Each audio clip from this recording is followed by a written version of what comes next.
Other big news from the wilds of Wyoming is the likely delisting of the grizzly in the Yellowstone ecosystem. That is, if research shows the bears can get by without whitebark pinecone nuts. Both Governor Meade and U.S. Secretary of the Interior Ken Salazar support taking grizzlies there off the list of threatened species. We were fortunate to have Wyoming Game and Fish's Assistant Chief of Wildlife, Tom Ryder, tell us more. Tom Ryder, this must be an exciting time to be a part of the grizzly recovery, especially since it's been so successful. What's been your role? Well, I'm currently chairing an organization called the Yellowstone Ecosystem Subcommittee, which is comprised of the forests in the Yellowstone area, Teton and Yellowstone National Park, the states of Idaho, Montana, and Wyoming, the county commissions from those three states, and the Wind River tribes in the Wind River Reservation here in Wyoming. I remember as a teenager the concerns that the grizzly was could be endangered or was at least threatened. So what's happened? Give us a kind of a history lesson as to what's happened since then and now. In the early 70s, the grizzly bear population in the greater Yellowstone area probably reached its all-time low point. Following closures of the dumps in Yellowstone Park and cleanup of the environments around the park, grizzly bear populations had been really kind of reduced dramatically with that loss of food. But beginning with the passage in the Endangered Species Act in the early 70s, efforts were started right off to develop a recovery strategy for grizzly bears in this part of the country, as well as other potential grizzly bear habitats across North America. And over the next 30 or so years, that effort coalesced into an interagency functioning group that's primary task was to try to comply with the auspices that were set forth by Fish and Wildlife Service and the public in the grizzly bear recovery strategy through the collection and analysis of information concerning grizzly bears, to try to minimize mortalities of grizzly bears through the years as a result of human conflict. Hunting was stopped at that point to remove that source of mortality as well with the passage of the act.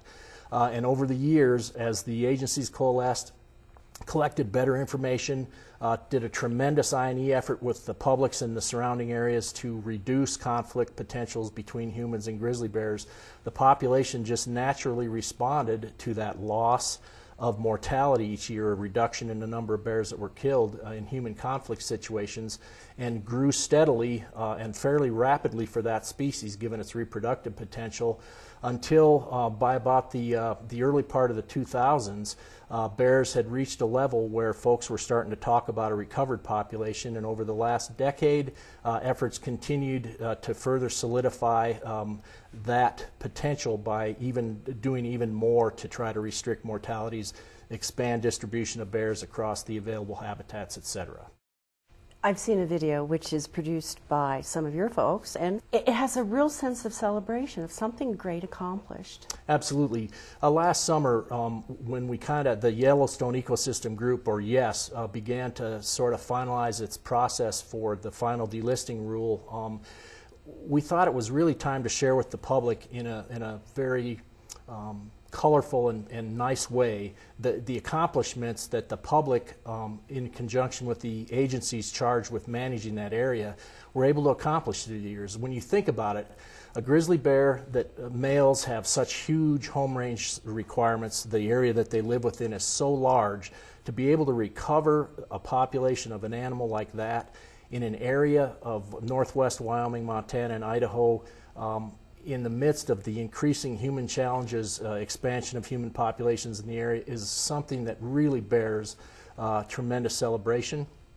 It also, to me, shows that the Endangered Species Act will actually work to recover a population when the folks that have the landscapes that they live and recreate in are willing to work to make sure that that happens. Believe me, this could never have happened without not only the agencies working together, but the publics in the three states understanding the issue, really trying to do everything they personally could to reduce conflicts, reduce the loss of bears as a result of those conflicts, and move on. So that was a story that the YES group truly wanted to share with the folks out there in the public, to let them know that they're a huge part of it and that we're moving into a new phase with this animal in this part of the country. We've got an excerpt from that video you're talking about. Let's Yes, take we a do. look at it now. I'd love to.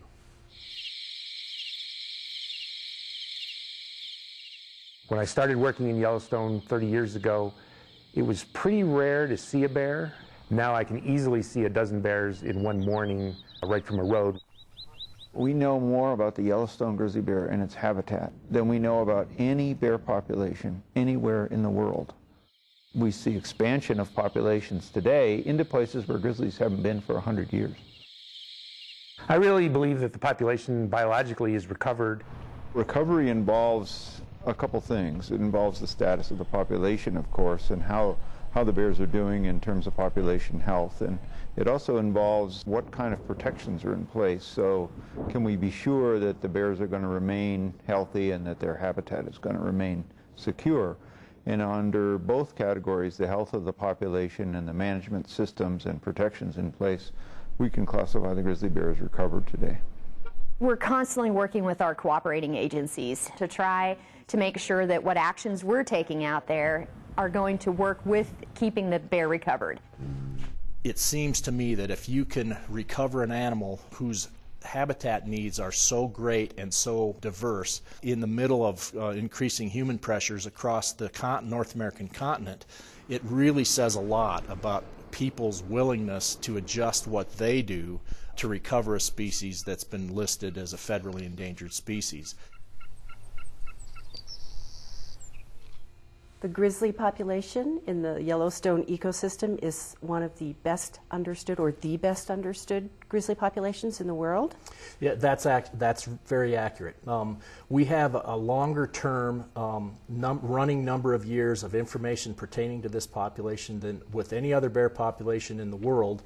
And in fact, truly, when you look at the depth of knowledge that we've gained on this group of bears in this part of the United States, it probably rivals any other data set for any other wild animal in the world, not just the bear species across the continent. And it's only due to the fact, as I mentioned earlier, that the agencies are committed to try and study this population, find out what was driving it, what was hindering it from expanding, and to try to address those through policy actions so that we could recover this species in the greater Yellowstone. There's research currently being done. That's correct, and in fact, it's been going on since about 1983 when the Yellowstone Ecosystem Subcommittee was formulated. There's a group of grizzly bear scientists that works under the auspices of YES that's called the Interagency Study Team. The current chair of that organization is Dr. Frank Van Manen, who works for USGS. Those folks are in the field all summer long, from den emergence in the spring to when the bears go into their dens in the fall, trying to trap grizzly bears, to instrument them with radio transmitters, to look at reproductive rates of the females, how many cubs they're having, and where they're distributed across the system. We do aerial surveys multiple times a year to count grizzly bears from the air. And we also have a number of habitat transects scattered across the system looking at whitebark pine production and other food sources that grizzly bears utilize on an annual basis. Which was the issue which held up the delisting a couple of years ago. That is correct. Several years back in a court decision in the Ninth Circuit in Montana, the judge that ruled on that case found that there were adequate regulatory mechanisms. In other words, the laws and documents guiding recovery were adequate to protect the bear in Yellowstone. But the potential effect of whitebark pine losses due to pine bark beetle outbreaks across the system were not fully documented and assessed in the recovery documents. So since that court ruling, the study team's efforts have really focused to a large degree on whether or not there has been a noticeable or a documentable impact to grizzly bear survival based on the reduction in whitebark pine across the system. And is the department satisfied that there's no detriment to the population as a result? Yep. Currently, it's probably a little too soon to say for certain because a number of the analyses that have been done taking a look at these various aspects are currently at various stages in the peer review process. Is there a time frame for delisting to take place?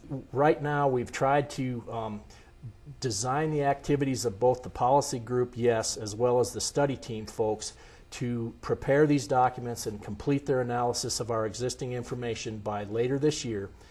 Then we would work with the Fish and Wildlife Service to prepare what they call a delisting rule, which we would review early next year in 2014, under the hope that we could get it into the public review process on the Federal Register next summer, with what we anticipate will be a final delisting decision by the Fish and Wildlife Service by late fall of 2014.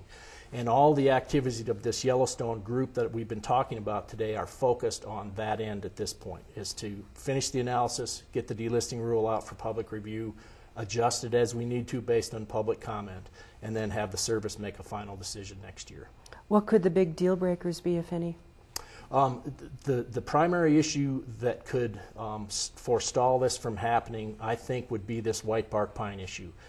Preliminary indications are that it may not be as significant an impact as folks might have thought initially, but again, until the final results are out on these peer-reviewed papers, that jury is still out.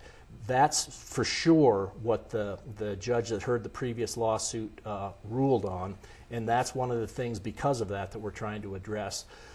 It's really amazing when you think about it, because since that decision was made in Montana, we've documented grizzly bears as far as 25 miles east of the Beartooth Front in the Bighorn Basin portions of Wyoming.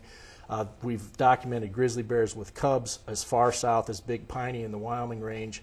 And for the last 3 years running, we've documented grizzly bear activity west of Lander in the southern Wind River range. All of those areas, even as soon as 5 years ago, it would be almost unthinkable to feel that you could possibly have grizzly bears that may even be reproductive females in those portions of the system. So again, the reason I bring that up is that while the white bark pine issue is still in somewhat question based pending peer review, the bears themselves are telling us through their distribution and their movements out of existing habitats that they're doing pretty well right now. Would limited hunting, of course, be a part of the management plan? Yeah, as a state game and fish employee, that's what our publics would charge us with doing, is setting hunting seasons for the huntable big game and trophy game species in the state of Wyoming. Montana and Idaho are the same. And so our state for sure would try to emphasize hunting as one of the regulatory mechanisms that we could use in the future to manage grizzly bears when their management's returned to the state. Now that said, what I'll tell you is that because of their reproductive rates and the relatively long period of time it takes a female grizzly bear to reproduce or to produce an offspring female that gets adult age, we will never be able to hunt grizzly bears like we do pronghorn antelope or mule deer as far as the numbers that are allowed for sportsmen to take through harvest. Their biology is so much different. They're so much more sensitive to disturbance than other species under a hunting regime that while we really will promote hunting as a management tool, it's important for the public to realize that that will never be a hugely massive type of a take for grizzly bears. Tom, I'd really like to see a grizzly bear. If I go to Yellowstone, how could I maximize my chances of seeing one? What's really kind of fun is that the grizzly bears in Teton Park, Yellowstone Park, any of that portion, the North Fork corridor between Cody and Yellowstone Park, if you're there in the spring, usually late April into May, when bears are coming out of the dens, they tend to come down in elevation because snowpacks are still fairly high most years in the higher country where they den. That's where all the food is, and so bears will come down into some of those travel corridors that humans use. And so I would say, I guess, that your best opportunity to see a grizzly bear would be in the spring, and it's also just one of the most beautiful times of year to be up in that part of the world where things are so green and the flowers are blooming, and you can hear a wolf howl now and see grizzly bears. It's really pretty spectacular. Tom Ryder, Wyoming Game and Fish, thanks for joining us today. Thanks for having me.